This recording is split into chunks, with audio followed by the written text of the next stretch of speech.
ঈদে দেশের বাড়ি চলে যাব দেখে ফ্রিজের সব সবজি এখন নামানো হয়েছে, কেটে রেখে সিদ্ধ করে হাফ সিদ্ধ করে ডিপে রেখে যাব বক্সে করে, তাতে এই সবজিগুলি নষ্ট হবে না। বুদ্ধিটা আমার শাশুড়ির। তো আমি সব কাটতে বসে গেছি। নর্মালি এগুলি সব আমাদের হেল্পিং হ্যান্ডকে দিয়ে করাই, বাট সে আজকে অন্যান্য কাজ অনেক বেশি করছে, তাই আমি বসে পড়লাম।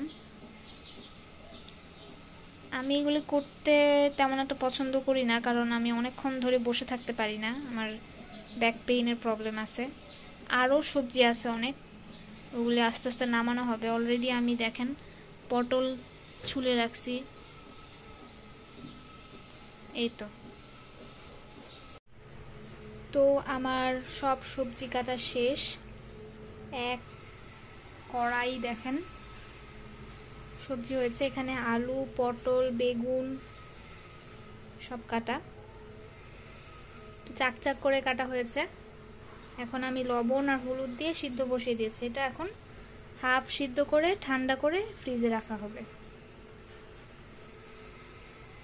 অনেক সবজি এখানে। তারপর এক একটা বক্স বের করে এক এক দিন ফোড়ন দিয়ে খাওয়া যাবে।